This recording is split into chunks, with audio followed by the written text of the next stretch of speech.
ഈശോയിൽ പ്രിയപ്പെട്ട സൗരങ്ങളെ, നമ്മൾ നോമ്പുകാലത്തിൻ്റെ വലിയ അനുഗ്രഹം നിറഞ്ഞ ദിവസങ്ങളൂടെ കടന്നു പോവാണ്. നോമ്പുമായിട്ട് ബന്ധപ്പെട്ട വായനകൾ, പ്രത്യേകിച്ച് ഈശോയുടെ പീഡാനുഭവത്തോട് ചേർന്നുള്ള വായനകളൊക്കെ നമ്മൾ വായിക്കാൻ ഈശോ നമുക്ക് ഈ ഒരു സമയമൊക്കെ തരുന്നു. കർത്താവിൻ്റെ ഹൃദയത്തോട് കൂടുതൽ അടുക്കാൻ വേണ്ടി നമുക്ക് സാധിക്കുകയാണ്. നമ്മളിന്ന് ചിന്തിക്കാൻ പോകുന്നത് നമുക്ക് സ്വർഗം തന്നിട്ടുള്ള വലിയൊരു സഹായത്തെക്കുറിച്ചാണ്. നമുക്ക് എല്ലാവർക്കും ഉണ്ടാവും ഈ കാവൽമാലാകമാരെ കുറിച്ച് കേട്ടിട്ടുണ്ടല്ലോ. നമ്മളെ ഗാർഡ് ചെയ്യാൻ വേണ്ടിയിട്ടൊരു ഗാർഡിയൻ ഏഞ്ചൽ, നമ്മളെ സഹായിക്കാൻ വേണ്ടി കർത്താവിൻ്റെ മാലാകമാർ, നവവൃന്ദം മാലാകമാർ, പിന്നെ നമ്മൾ മുഖ്യദൂതന്മാരെ കുറിച്ചൊക്കെ ഒത്തിരി വായിച്ചിട്ടുണ്ട്, കേട്ടിട്ടുണ്ട്. അവരുടെയൊക്കെ പ്രാർത്ഥനാ സഹായം നമുക്ക് സ്വർഗം തന്നിട്ടുമുണ്ട്. മത്തായി സുവിശേഷം 26-ാമത്തെ അധ്യായത്തിൽ അതിൻ്റെ 51-53 വാക്യങ്ങളൊക്കെ ഒരു ബ്യൂട്ടിഫുൾ എപ്പിസോഡ് കാണുന്നുണ്ട്. നമ്മൾ ഈ ദിവസങ്ങളിലൊക്കെ കൂടുതലും ഈശോയുടെ പീഡാനുഭവമായിട്ട് ബന്ധപ്പെട്ട വായനകളാണ് കൂടുതൽ വായിക്കുകയും ചിന്തിക്കാനൊക്കെ പരിശ്രമിക്കുകയും ചെയ്യുക. ഈശോ ഇങ്ങനെ ഒറ്റ കൊടുക്കുന്ന ആ രാത്രിയിൽ കുറേ പേരിങ്ങനെ വരുന്നുണ്ട്. അപ്പോൾ ഈശോ ഇങ്ങനെ പിടിക്കാനൊക്കെ വരുന്ന സമയത്ത് പത്രോസ്ലീഹ വാളെടുത്ത് ഒരു വീശു കൊടുക്കുന്നുണ്ട്.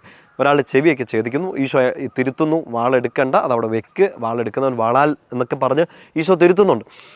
അവിടെ ഒരു സംഭവം നടക്കുന്നുണ്ട്, ഒരു ഡയലോഗ്.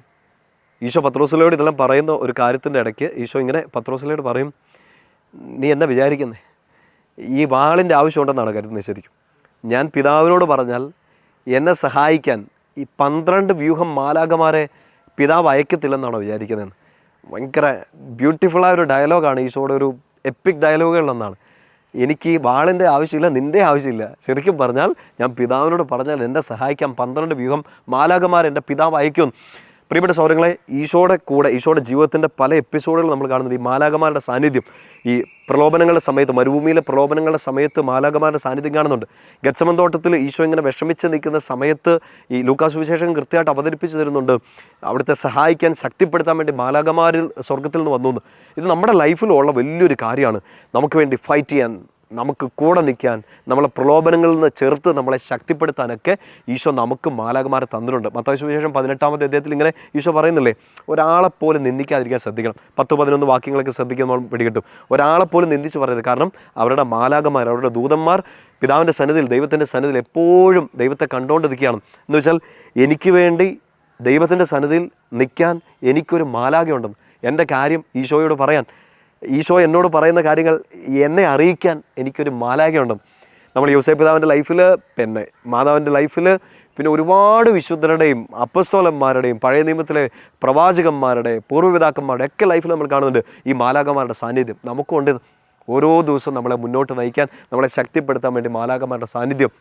ഏറ്റവും പ്രധാനമായിട്ട് എന്താണെന്നറിയോ, നമ്മൾ വിശുദ്ധിയിൽ നിൽക്കാൻ വേണ്ടി നമ്മളെ മാലാകമാർ സഹായിക്കും.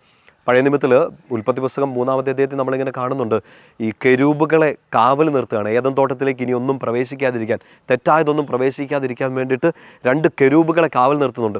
പിന്നീട് നമ്മൾ മോശയുടെ എപ്പിസോഡൊക്കെ വായിക്കുന്ന സമയത്ത് ഈ വാഗ്ദാന പേടകം ഉണ്ടാക്കുമ്പോൾ അതിന് മുകളിൽ 2 കെരൂബുകളെ നിർത്തുന്നുണ്ട്. ഈ ദേവാലയ സാന്നിധ്യം, ദൈവ സാന്നിധ്യത്തിൻ്റെ സൈഡിൽ. ഒപ്പം തന്നെ സോളമൻ ദേവാലയം പണിയുന്ന സമയത്ത് ആ ദേവാലയത്തിലും കെരൂബുകളെ നിർത്തുന്നുണ്ട്. ദൈവസാന്നിധ്യമുള്ള, ദേവാലയം പോലുള്ള ഈ സ്ഥലങ്ങളെ സംരക്ഷിക്കാൻ, വിശുദ്ധിയിൽ സംരക്ഷിക്കാൻ വേണ്ടി മാലാകമാരുടെ സാന്നിധ്യം പൗലോസ്ലീഹ നമ്മളോട് പറഞ്ഞു തരുന്നുണ്ട്. 1 കൊരിന്തോസ് 3-ാമത്തെ അധ്യായത്തിൽ, നിങ്ങൾ ദൈവത്തിൻ്റെ ആലയങ്ങളാണ്, നിങ്ങൾ ദേവാലയമാണ്.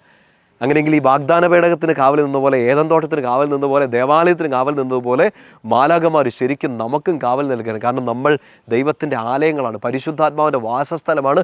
നമ്മൾ ആ വിശുദ്ധിയിൽ നിൽക്കാൻ വേണ്ടി നമ്മളെ സഹായിക്കുന്നതും മാലാകമാരാണ്. ഒക്കെ ഈശോയെ സഹായിക്കാൻ നവവൃന്ദം മാലാകമാരെന്നല്ല പറഞ്ഞു, 12 വ്യൂഹം മാലാകമാർ, ഒരു വലിയ സൈന്യം തന്നെ. ഈശോ അതേ സഹായം നമുക്കും തരും. നമുക്ക് നമ്മുടെ പ്രലോഭനങ്ങളിൽ നമ്മളെ സഹായിക്കാൻ വേണ്ടിയിട്ട് ഈ മരുഭൂമിയിൽ ഈശോയെ സഹായിച്ച മാലാകമാരെ ഈശോ നമുക്ക് തരും. നമുക്ക് നമ്മുടെ ജീവിതത്തിൻ്റെ ചില പ്രതിസന്ധി ഘട്ടങ്ങളിൽ കർത്താവിൻ്റെ സ്വരം കേൾക്കാതെ പോകുമ്പോൾ ഈ സക്രിയായോടും യോസേപ്പ് പിതാവിനോടും മാതാവിനോടും പൂർവ്വപിതാക്കന്മാരോടൊക്കെ സംസാരിച്ച ആ മാലാകമാരുടെ സാന്നിധ്യം, സ്വരം നമുക്ക് അനുഭവിച്ചറിയാൻ വേണ്ടി പറ്റും. എൻ്റെ പ്രിയപ്പെട്ട സഹോദരങ്ങളെ, നിങ്ങൾ വിശുദ്ധ ഗ്രന്ഥമൊക്കെ ആഴത്തിൽ വായിക്കുന്നവരാണ്. എവിടെയെങ്കിലുമൊക്കെ നിങ്ങൾ ഒരു കുഞ്ഞ് ഒരു ഹോംവർക്കും കൂടെ തരട്ടെ. നിങ്ങൾ നമ്മുടെ കമൻറ്റ് ബോക്സിൽ ഒന്ന് രേഖപ്പെടുത്തുക. ഇച്ചിരി വർക്ക് ചെയ്യണം, ഇല്ലെങ്കിൽ നിങ്ങളുടെ ഓർമ്മയിലുണ്ടാവും, ഇല്ലെങ്കിൽ ബൈബിളിൽ നിന്ന് കണ്ടുപിടിച്ചിട്ട് എവിടെയൊക്കെയാണ് സാധാരണ മാലാകമാരുടെ സാന്നിധ്യം കണ്ടിട്ടുള്ളതെന്നും മാലാകമാർ മറ്റ് ഏതൊക്കെ രീതിയിലാണ് മനുഷ്യരെ സഹായിക്കുന്നതായിട്ട് വിശുദ്ധ ഗ്രന്ഥത്തിൽ കാണുന്നതെന്നും ഒന്ന് രേഖപ്പെടുത്താൻ പറ്റുമെങ്കിൽ അത് നമ്മുടെ ഈ വീഡിയോ കാണുന്നവർക്കും കമൻറ്റ് ബോക്സ് തന്നെ വായിക്കുന്നവർക്കൊക്കെ അതൊരു ഒത്തിരി ഹെൽപ്ഫുൾ ആയിരിക്കും. ഇപ്പോൾ നമ്മളൊരു 3-4 ഹെൽപ്പുകൾ പറഞ്ഞില്ലേ, നമ്മളെ ശക്തിപ്പെടുത്താൻ, നമ്മളെ വിശുദ്ധിയിൽ കാത്തു സൂക്ഷിക്കാൻ, നമ്മളെ ആശ്വസിപ്പിക്കാനൊക്കെ മാലാഖമാരുടെ സാന്നിധ്യമുണ്ട്, കർത്താവിൻ്റെ സ്വരം സംസാരിക്കാനൊക്കെ. അതുപോലെ തന്നെ വിശുദ്ധ ഗ്രന്ഥത്തിൽ ഇനിയും ഇഷ്ടംപോലെ എപ്പിസോഡുകളിൽ മാലാഖമാരുടെ സാന്നിധ്യം നമ്മൾ കാണുന്നുണ്ട്. അവർ ഓരോ ദൗത്യവുമായിട്ടാണ് വരിക. അപ്പോൾ ആ ദൗത്യം എന്താണ്, അവരെങ്ങനെയാണ് നമ്മളെ സഹായിക്കുന്നതെന്ന് നിങ്ങൾ വിശുദ്ധ ഗ്രന്ഥത്തിൽ വായിച്ചിട്ടുള്ള കാര്യങ്ങളൊന്ന് കമൻറ്റ് ബോക്സിൽ രേഖപ്പെടുത്തുക. അത് എല്ലാവർക്കും സഹായമായിട്ട് മാറും. ഈശോയുടെ മാലാഖമാരുടെ സാന്നിധ്യം നിങ്ങളെ ശക്തിപ്പെടുത്തട്ടെ, വിശുദ്ധിയിൽ കാത്തു സൂക്ഷിക്കട്ടെ. നമുക്ക് പരസ്പരം പ്രാർത്ഥിച്ച് നോമ്പിൻ്റെ പരിശുദ്ധമായ ദിവസങ്ങൾ വലിയ വിശുദ്ധിയോടെ നമുക്ക് മുമ്പോട്ട് പോകാം. കർത്താവിൻ്റെ അനുഗ്രഹം കൂടി ഉണ്ടാവട്ടെ. പിതാവിൻ്റെയും പുത്രൻ്റെയും പരിശുദ്ധാത്മാവിൻ്റെയും നാമത്തിൽ ആമേൻ.